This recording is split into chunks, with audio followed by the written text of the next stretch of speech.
नहीं रहेंगी। इसीलिए मैं कहता हूं कि शासन प्रशासन जो नियम बनाता है, क्या वो खुद उसको फॉलो करता है? तो साथियों, चुनाव खत्म होने दीजिए। चुनाव खत्म होने के बाद आगे की मेरी लड़ाई इन्हीं कर्मचारियों के लिए है। मेरा सवाल इन्हीं आला अधिकारियों से रहेगा कि आपने जब संविदा व्यवस्था लाई तब आपने नियम बनाए थे, लेकिन शासन के आदेश निर्देश थे संविदा व्यवस्था की, लेकिन जब आपने संविदा को खत्म किया और संविदा से आउटसोर्स किया कर्मचारियों को, तो वो शासन की व्यवस्था या आदेश निर्देश कहां पर है? साथियों नमस्कार, मैं कमलेश्वर सिंह फिर एक नए अपडेट के साथ साथियों उपस्थित हो गया। साथियों, आज मैं संविदा के बारे में नहीं, आज मैं आउटसोर्स कर्मचारियों के बारे में चर्चा करने वाला हूं। साथियों, अभी 6 नवंबर 2023 को एक आदेश राष्ट्रीय स्वास्थ्य मिशन ने जारी किया है। एनआरसी प्रोग्राम जो चल रहे हैं अस्पतालों में, वहां पर कर्मचारियों की व्यवस्था को लेकर। एनआरसी यानी पोषण पुनर्वास, आप सब लोग जानते हैं। तो कल बहुत ही लंबा चौड़ा आदेश जारी किया गया है विभाग के द्वारा, लेकिन ऐसे आदेश कई बार आए हैं, लेकिन हम विभाग के जिम्मेदार अधिकारियों से सिर्फ इतना ही पूछना चाहते हैं कि ये जो आदेश राज्य स्तर से जारी होते हैं उनको कितना फॉलो किया जाता है, और सबसे बड़ी बात, राज्य स्तर के जो अधिकारी इनको जारी करते हैं वो अपने बनाए नियमों को कितना फॉलो करते हैं। सबसे बड़ा सवाल तो यही है।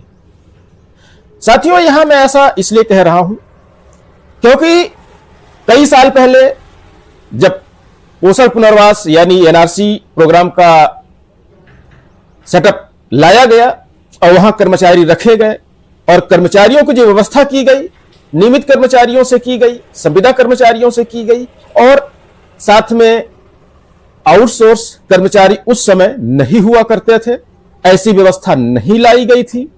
लेकिन बाद में आउटसोर्स की व्यवस्था भी वहां पर की गई, लेकिन समस्या यह रही कि पूर्णतः आउटसोर्स की व्यवस्था नहीं की गई, बल्कि जो संविदा कर्मचारी रखे गए थे 4th क्लास के, उन्हीं को संविदा से निकाल के बाहर कर दिया गया और फिर एजेंसी के माध्यम से आउटसोर्स में उनको लिया गया। ऐसे आदेश विभाग के द्वारा भी जारी किए गए।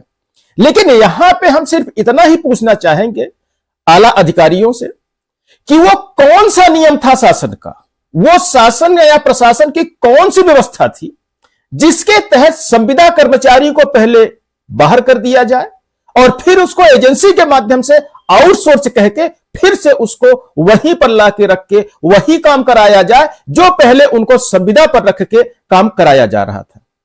लेकिन यहां पर शासन का नुकसान तो कुछ नहीं हुआ, लेकिन जो संविदा पर कर्मचारी थे उनको बाहर कर दिया गया और फिर आउटसोर्स के माध्यम से उनको रखा गया, उनका तो बहुत भारी नुकसान हुआ।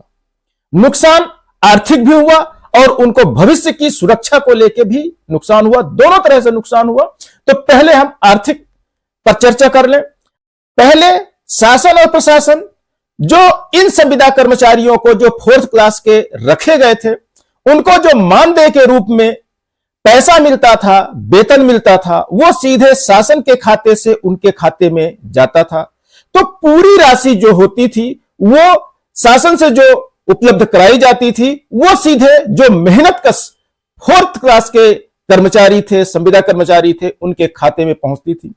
तो उनको खुशी होती थी, अपने परिवार का भरण पोषण उससे वो करने की कोशिश करते थे, लेकिन हालांकि राशि बहुत कम होती थी। लेकिन जब ये आउटसोर्स व्यवस्था की गई तो इन कर्मचारियों को जब बाहर संविदा से अलग कर दिया गया और आउटसोर्स एजेंसियों के माध्यम से इनको रखा गया, तो जो शासन पैसा देती है उसमें भी बंदरबाट चालू हो गया। यानी मेहनत करने वाले को उसका हक तो नहीं मिल पा रहा है, लेकिन बैठे बैठे कुछ लोग जो बिचौलिए हैं या एजेंसियां हैं वो पूरा भुगतान इन कर्मचारियों को नहीं करती हैं। इसकी शिकायत भी कई बार आला अधिकारियों से की गई है, लेकिन आला अधिकारी कान में रुई डाल के बिल्कुल बैठे हुए हैं। इसीलिए मैंने पहले कहा था कि ये आला अधिकारी जो गाइडलाइन बनाते हैं, क्या ये खुद इसका पालन करते हैं? यदि फील्ड से कोई शिकायत इनके पास जाती है तो ये उसका निराकरण क्यों नहीं करते? मैं आपको बता दूं, इसके पहले कई जिलों से, सतना जिले से कई जिलों से शिकायतें गई थी कि जो एजेंसियां हैं वो फ्रॉड कर रही हैं, कर्मचारियों को उनका जो न्यूनतम मानदेय निर्धारित है शासन के द्वारा आउटसोर्स में, उसका भुगतान नहीं कर रही है। लेकिन उसके बावजूद भी शासन प्रशासन के कान पे जू नहीं रहेंगी। इसीलिए मैं कहता हूं कि शासन प्रशासन जो नियम बनाता है, क्या वो खुद उसको फॉलो करता है?